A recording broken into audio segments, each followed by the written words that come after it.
One of the women I look up to the most, Liza Morales, runs several multi-million-dollar businesses, and during the most difficult part of her life, decides to launch a fashion brand and social enterprise that gives her international recognition. We will hear her three top strategies and how she does it all, and a tip on how to future proof your business.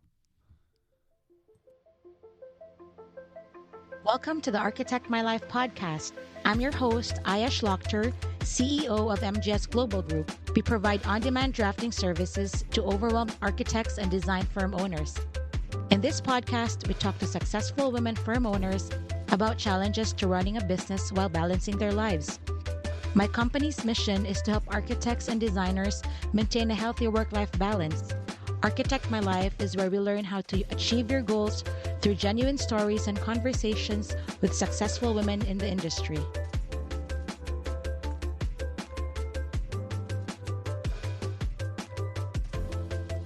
Hi everyone, our guest this week is Liza Morales. Liza is the principal and design director of Ecotecture Design Studio. Her firm specializes in sustainable architecture. She was one of the first Filipino Leed Certified Architects. She is also the CEO of Philippine Geogreen, a leading distributor of sustainable products in the Philippines. She also co-founded Tali, a social enterprise that produces handbags and home accessories. She employs and provides livelihood for women in impoverished rural areas and communities around the Philippines. Liza is a serial entrepreneur who has been featured in Asia's biggest publications, including a 45-minute segment in CNN's Leading Women, dedicated to her accomplishments as a female entrepreneur. She's also an active member of the Entrepreneurs Organization in the Philippines. So I'm so thrilled to talk to her today. Welcome to the show, Liza. Nice to be here. I'm I so missed glad. you. I know, me too. And also disclaimer to some of the people who listen to my podcast regularly. When I speak to my Filipino friends, my Taglish comes out. It's Tagalog English, but we'll make sure you understand most of our, conversation. So Liza, we've been friends for I think 23 years, right? Yeah, thereabouts. Yeah. So, but I never asked you your origin story and how you became an architect, or who was the person who influenced you to become an architect.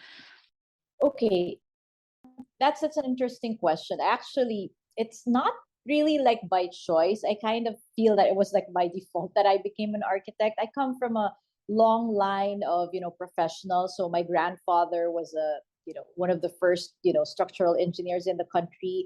My parents are both entrepreneurs, but they are also both professionals. They're both civil engineers. They're both licensed civil engineers. So I come from this long line of, professionals who are involved in the, construction industry. And I think, as the eldest, among, three siblings, it was kind of expected that I was going to take on, the leading the company in the civil engineering world, but that I didn't find that too sexy. So, I kind of wanted to veer away from that, but still kind of related, not too far away from construction. It's still, construction, but, in a more sexier and I felt more impactful way as an architect. That's great. So you decided just, because the family was in the construction business, that was the missing link, the architecture part. Yeah. So, like I just want to ask you this question because you're extremely accomplished and successful. What was your life before success and your career? And, what were your struggles before you became who you are? I think, I worked, those 9 to 5 jobs, from the very beginning, like I was interning and then I took on, work as an architect when I got licensed here in the Philippines, and also when I sought my licensure in New York State. So I worked for a big firm, different kinds of firms. I worked for small firms and big firms, and I learned so much from each one. But of course, there were also struggles, especially coming out of grad school, starting out in New York. And I'm sure you've dealt with this, I also, when, we first started out in the real world after grad school, that, this Asian girl, working in a big firm in the US, you kind of have to deal with, having to prove yourself, doubly hard than, the others who were with you. I had to, with regard to struggle there, being, here in the Philippines, it's still a male dominated world, architecture and construction in general. And I think even during that time that I was in New York, you had to deal with, racism, sexism, all those isms that you had to deal with. But, looking back, I'm kind of, I guess, I kind of look at those struggles, as things that honed me into the person that I am today. And without those struggles, I wouldn't have I guess, the grit. And I learned so much. And I think those things, if you look back and as long as you learn from those struggles and hardships and mistakes, even, then then you can just carve out a path for yourself. So Liza and I were together in NJIT. We both, well, she has two master's degrees. So I met her in NJIT, New Jersey Institute of Technology. And then we both also went to Columbia University. So Liza and I go way back. And I remember she worked in this major firm in New York, and she was hustling, like working nights, weekends, 16-hour days. I remember that, Liza, right? Yeah. And you had just given birth to Joaquin, but you were Mhm. still working. But one story that I remember that Liza's my idol. When she gave birth to Joaquin in the hospital room, she was still studying for the AREs while breastfeeding, and that's like hands down. Remember that, Liza? I don't even remember, but yeah, that sounds like me. Yeah, I saw you in the hospital with the baby, but you had all your ARE study guides because you had an exam while breastfeeding Joaquin. And that's a testament of Liza. She's really super hardworking, and she's tough as nails. Well, you Yeah, gotta do so what you gotta do. I know. So now that you're back in the Philippines, tell us what led you to become, to pursue like sustainable architecture. That was not really a thing back in 2008. I mean, it's not as, now it's kind of like expected that all firms have sustainable practices. But what prompted you to start the sustainable, to practice sustainable architecture? I think that it didn't really start out in 2008, but that was already sort of in my consciousness that I wanted to do something that was sustainable and that was good for the environment.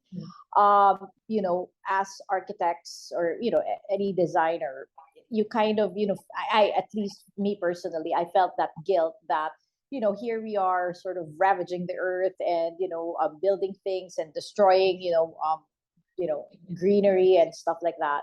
And that's always been in the consciousness, and that was something that I felt that I had to do something about.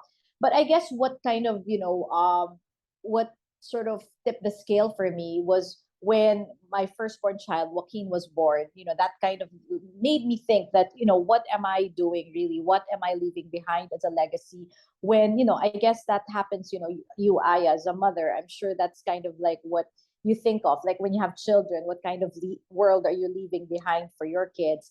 How are you impacting the environment? Are we leaving a world behind that we could be proud of? And I believe motherhood or parenthood changes people in profound ways. And for me, that was sort of the direction that I decided to take on, that I wanted to do something that was, I felt more responsible. I felt better for the environment. I felt that I could be proud of and tell my kids, like, okay, when it's my time to go, that this is something that I'm leaving you with. That's great, Liza. Liza also and I have this similar paths. We were both living in New York, had kids, but we both moved to the Philippines around within a year, right, Liza? Maybe, Yeah, I think yeah. so. So when you moved to the Philippines, did you start your architecture right away? I mean, how did the Filipinos, was it hard to get clients who were sustainable? I mean, who practiced, sustainable architecture, or who believed in that? Like, how did you get started in the Philippines? Actually, it was more, it was kind of organic the way that happened. When we moved back, I moved my family back to the Philippines in 2009. And what I started out with, I don't know if you mentioned it, but I started out with a distribution company, which is Philippine Geogreen. So before I left New York, I found, just because I was exposed, from my practice, working in the firm in New York, I was exposed to the different sustainable or green products. So, there's Big Ass Fans, there's Solo Tube, and there's many others. So I took on the distributorship and, met with those companies before moving back to the Philippines, because I knew that that was something that I wanted to do. So it started out with, like wanting to bring sustainable products in the Philippines, because I knew that at some point, if I had to practice and design, homes and whatever, it was necessary that, that we have products locally available, because it would be hard to, design all these things, but, it kind of feels, unripe, without the products that, you need to be able to make things more sustainable. So, when I came back in 2009, so started out with Geogreen, so made sure that that was set up. It's just like having a child, with the companies that I've put up. It's like, startup blues. You kind of have to just focus on the child, and then when you kind of have, feel more comfortable about letting go, then you can have another child again. So I started out with Geogreen and, kept that running. And when I felt that, okay, it's running, kind of fairly smoothly, and I had, capable executive team who was helping me out at that time, then that was the time that I started, going into the Ecotecture Design Studio and, doing more things for my practice. But even before that, I was, doing, design for family and friends. Even, at the start of Geogreen, and Ecotecture was not formally incorporated yet. I was just consulting and helping, people with their homes and stuff. So, it's kind of, left brain, right brain kind of thing. So, Geogreen, lets me have my entrepreneurial, sort of, scratch that entrepreneurial itch and let me do things, like you're handling finances, you're handling operational stuff and all that. But also the Ecotecture Design Studio lets me get my creative juices flowing, and it helps me, kind of exercise, what we've been trained for. We've been in this field for so many years. We've studied our master's degrees, and it was, for me, I felt like it was a shame that I was not practicing it. So I always made sure that, in big or small ways, I was always practicing architecture. So now I remember, yes, before you left, you established Geogreen and you started with Solitube and Big Ass Fans. I remember now. And then Ecotecture came. So can you please tell us what other products you sell? I know you won several awards as the top distributor for, some of your products, right? Like for Big Ass Fans in Asia, or yeah. Talk Yeah, about so like, we have Big Ass Fans. Yeah. So we have Big yeah. Ass Fans. We started out with Big Ass Fans and Solar Tube, in 2009. And then that portfolio grew.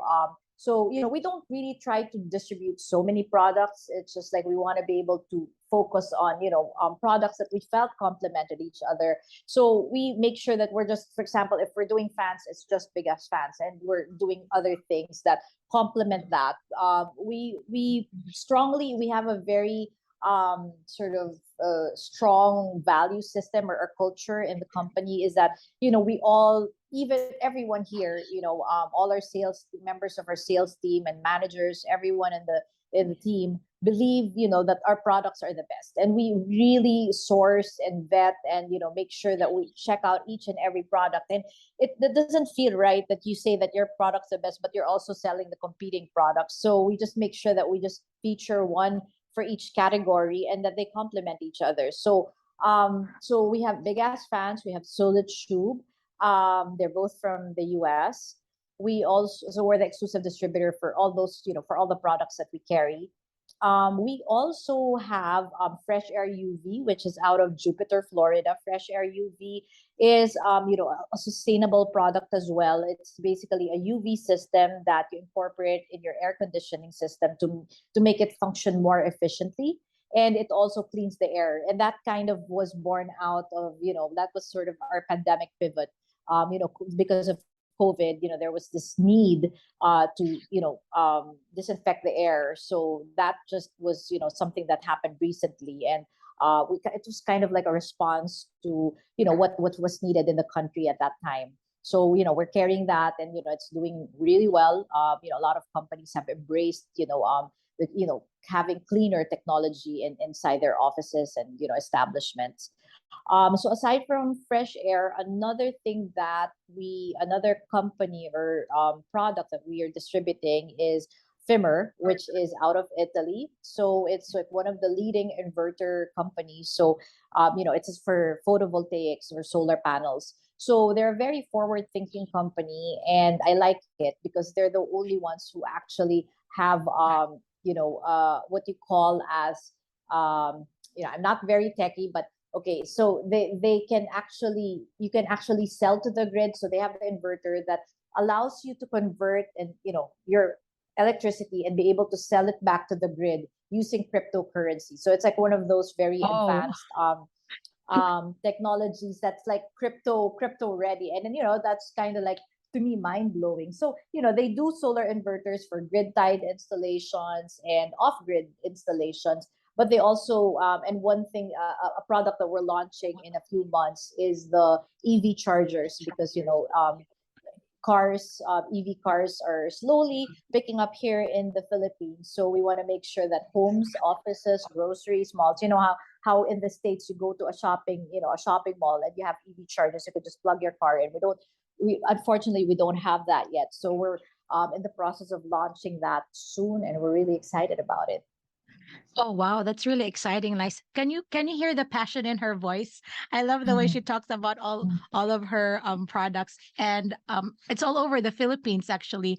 I see all the big ass fans. I'm like, yeah, that's Liza everywhere.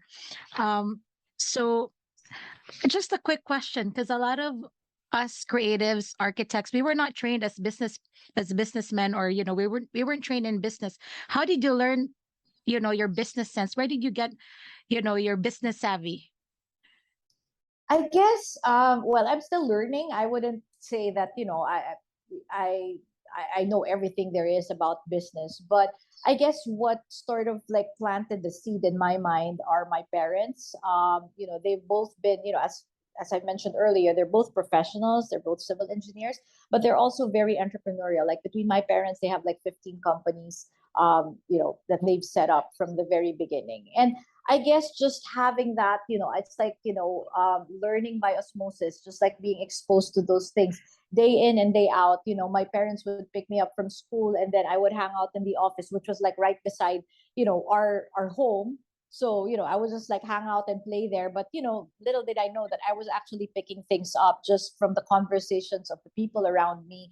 My parents during summer, they would make me, I also I actually was very entrepreneurial from a very young age because of the exposure from my parents. But I was like selling chocolates to friends in grade school and stuff. But I guess I learned or picked that up, just by working summers in my parents' office. So my mom would assign me to the accounting department, and this was like, I think I was 6 or 7 years old, and my job was to check each and every bus receipt and to make sure that they weren't tampered with, like like petty cash stuff, like five 7 years pesos, which old. is, yeah, at 7 years old. So I would just like make sure that the receipts were not tampered with and the amounts are correct. So I guess that kind of led to my trust issues much later on. But on top of that, I would also remember, now that I'm thinking about it, when like during the summers, I would always love to hang out in my lola or grandmother's province in Pampanga.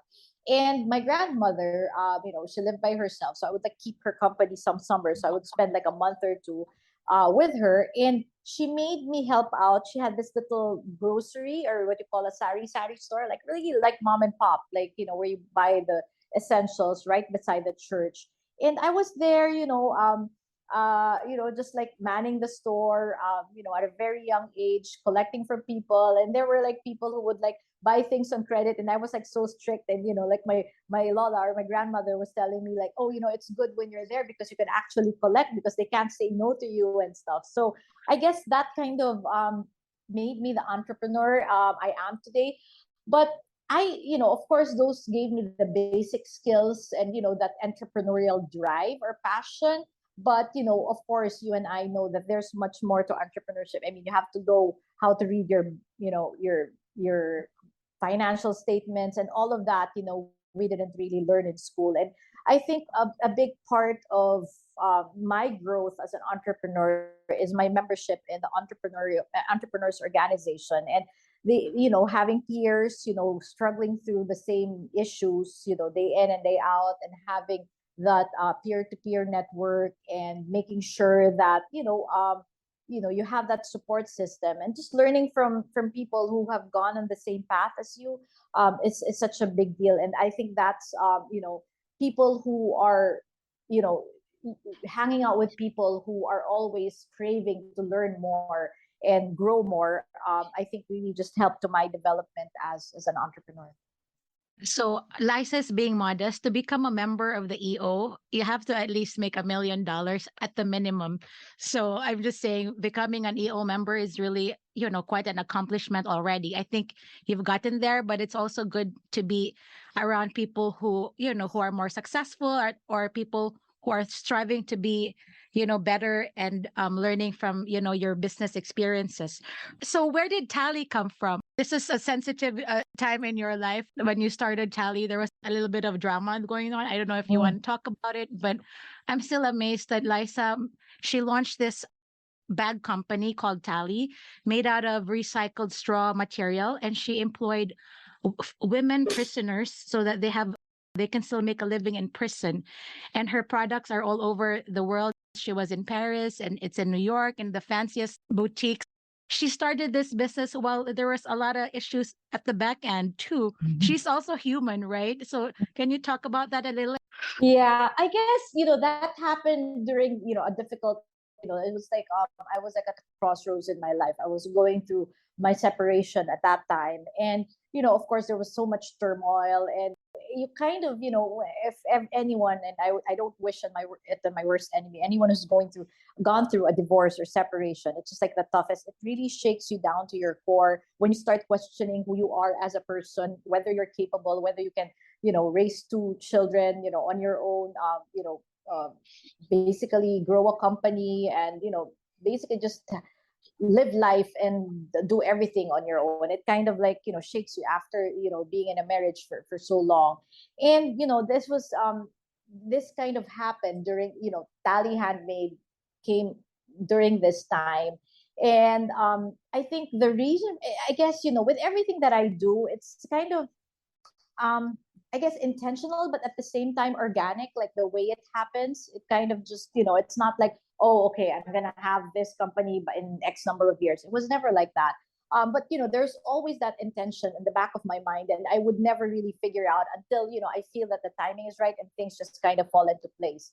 So with Tali Handmade, as I've mentioned, it kind of happened at a very difficult, turning point in my life. And I wouldn't say it was like clinically depressed, but of course, like you're really, it was hard to get on with, what you were doing. So, I had the two companies. I had Geogreen, I had Ecotecture back then already. I had the kids, and, just kind of like doing things and churning things out day to day. But I was also beginning to question, like, who am I really? Is this all there is to life? And you kind of go through this existential crisis when you go through a separation or divorce. And I knew that God put me on this earth, and I was like capable of doing much more than what I was doing already back then.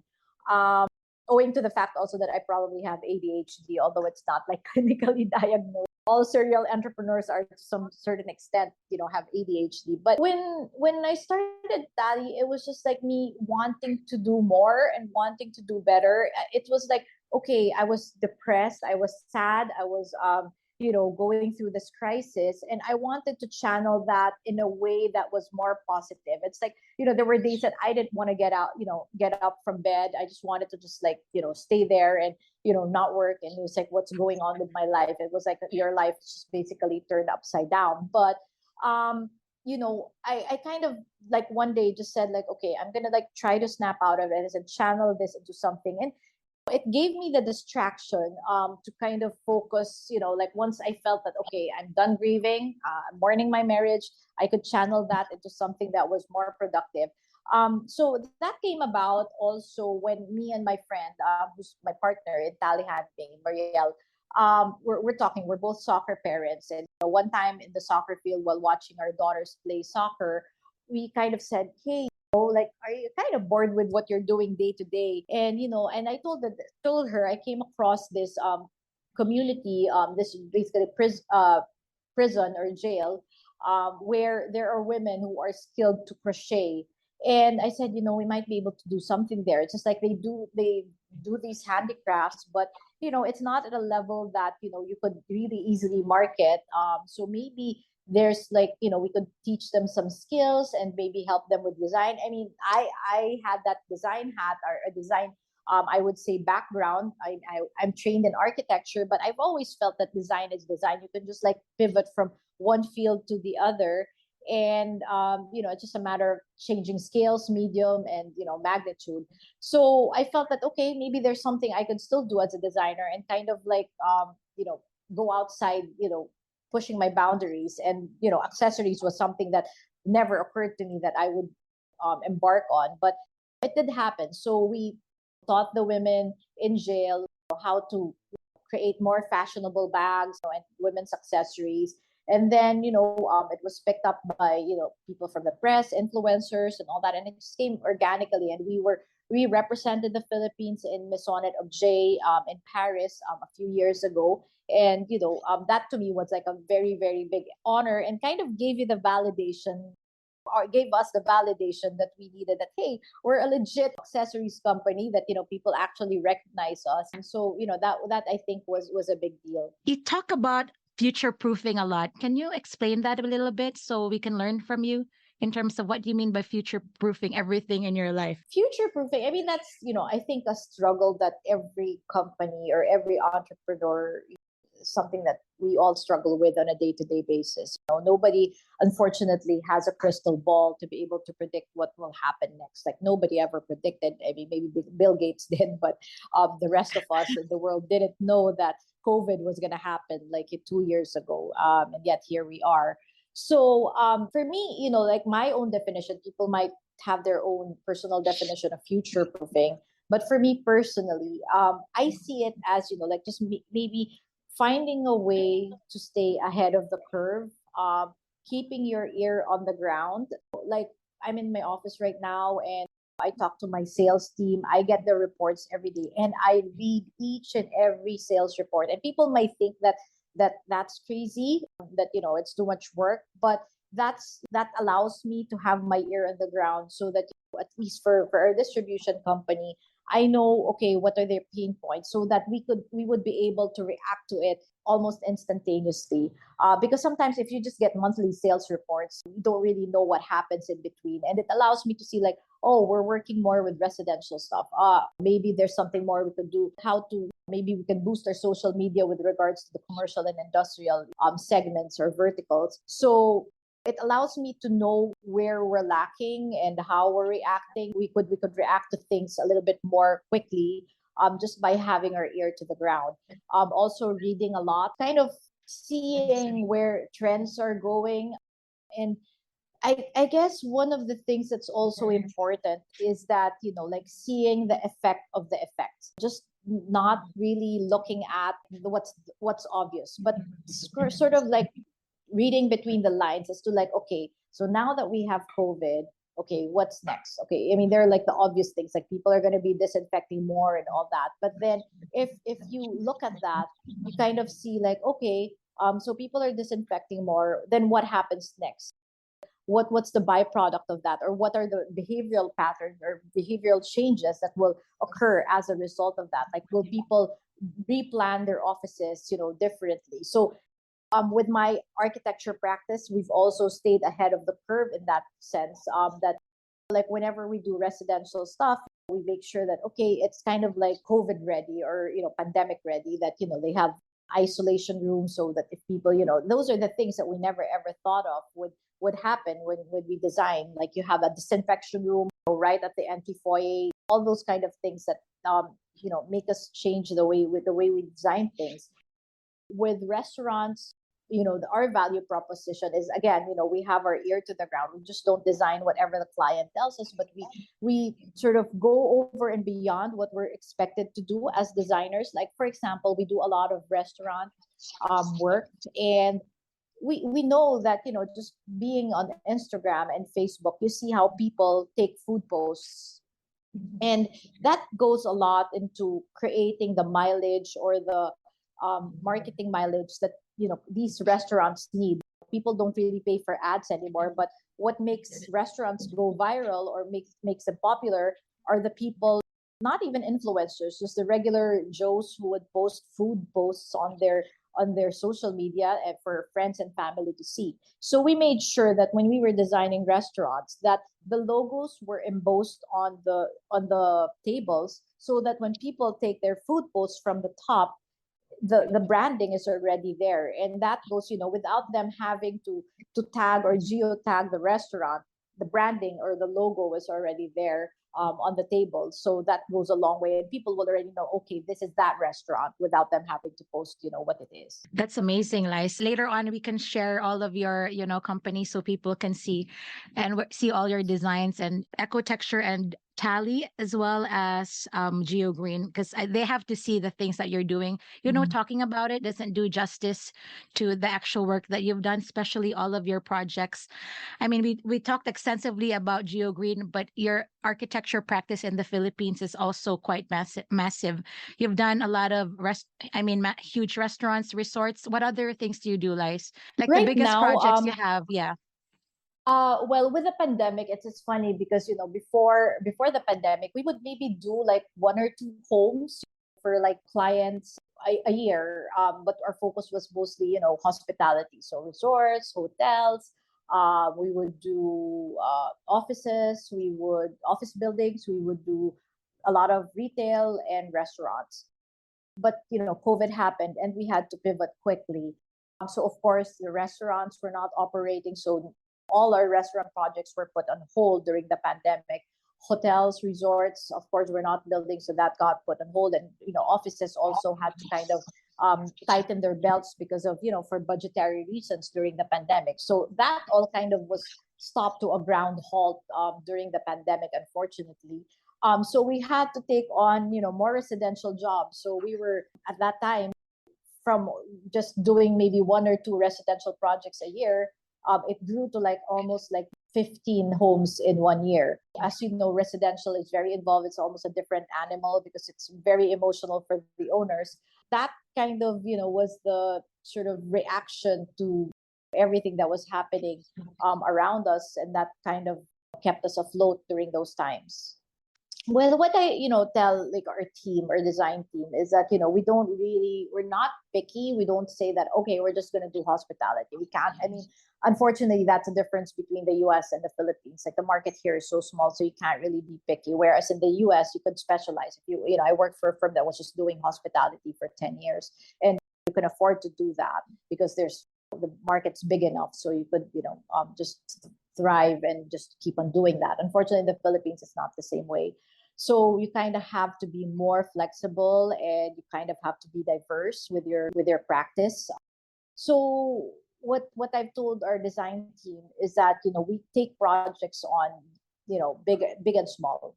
We don't really pick, but I guess what is in the DNA of our design firm, of Ecotecture Design Studio, is that sustainability is at the core of each and every project. So that would be the common thread that holds all the projects together. With regards to project type, there is no specialization, but with regards to our core values as a company, it's about sustainability, because you can incorporate sustainability in a small apartment renovation.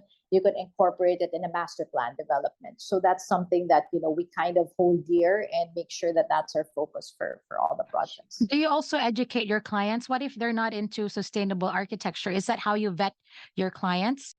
We don't really vet.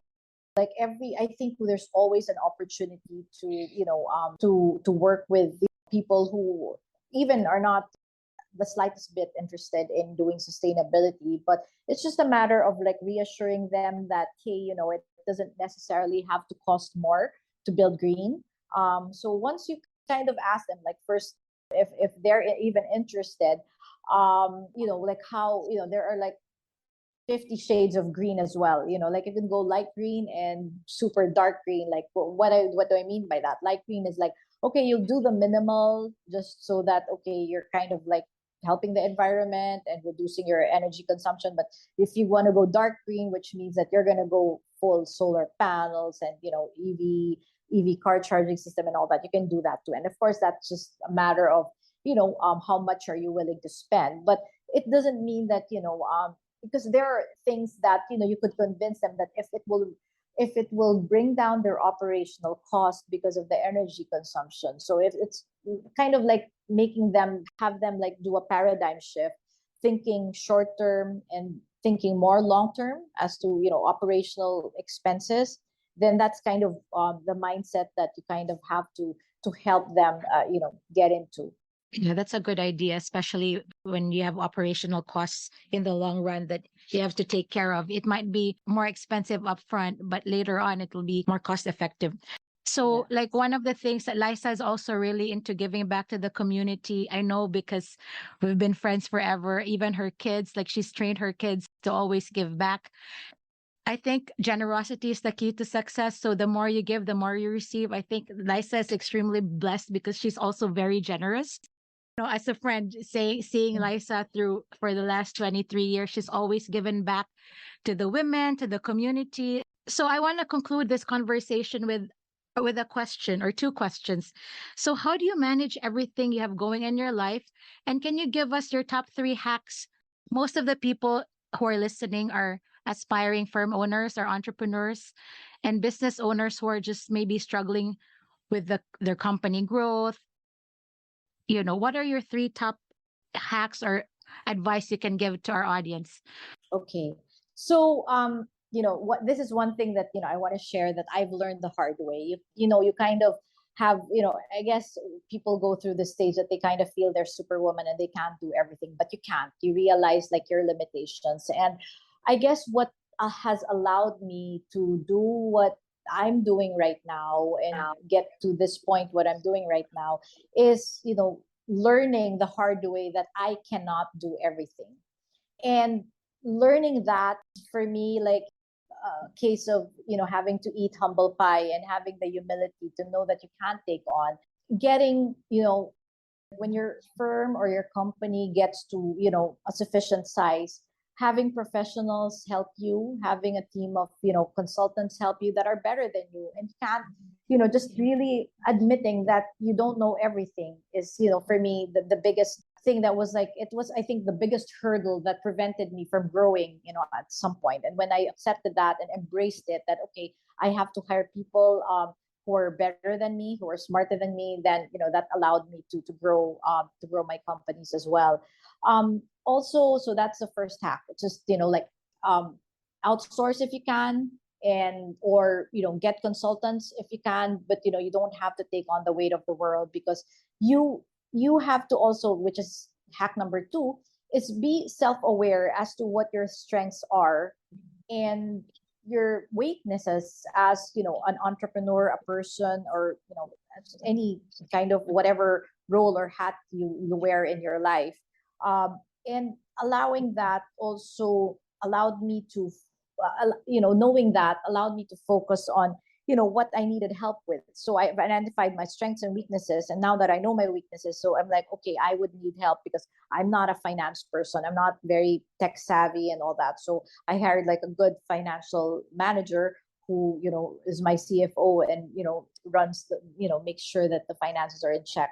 So knowing, just being self-aware as to what your strengths and weaknesses are, I think is a big deal.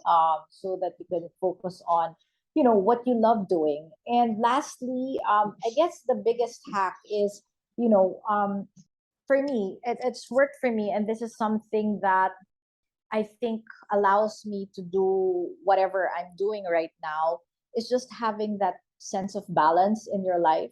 Aya, you and I know that we used to like work like crazy, and yes, like it was fun for a while, but then you get to a point in your life. And I think that is like the biggest realization I had with COVID. Unfortunately, I've lost some friends due to COVID, and you kind of rethink and you go through this existential crisis, and it's like, what am I here for? What am I living life for? I mean, do I want to like die in the office? Do I want to like work 23 hours a day and just not see my kids and all that?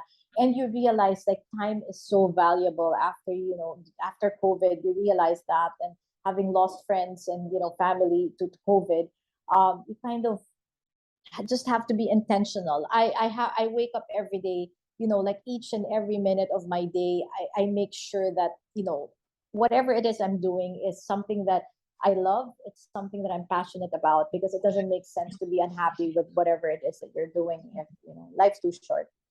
Thanks, Liza. So what's next for Liza Morales? I'm sure I something's don't know. cooking. I don't know.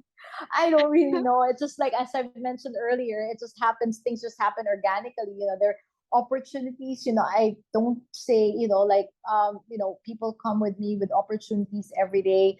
And, it's so tempting to just say yes to everything, but you kind of have to just really always go to your core and your values as to, is this in line with my end goal?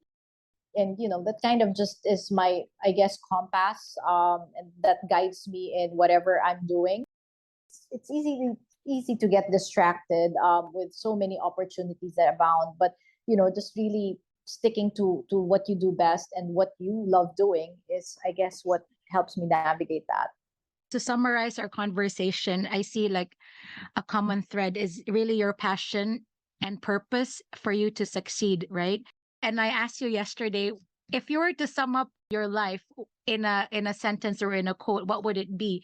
And Liza said this: do it with passion or don't do it at all. I mean, your journey is amazing.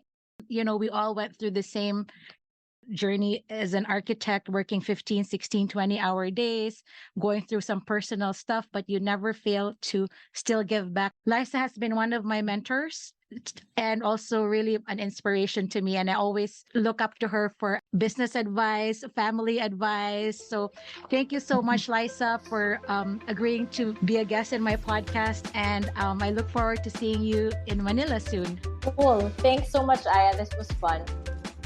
That was Liza Morales of Ecotecture and Philippine Geogreen. Thank you for listening to this podcast. And if you're still around, we hope you enjoyed this episode. Please take a moment to review us on Apple Podcasts, Spotify, or wherever you listen to your podcast. We're open to know what you'd like to see covered in future episodes, so don't hesitate to reach out to us on Facebook, Instagram, and LinkedIn, or be part of the Architect My Life community.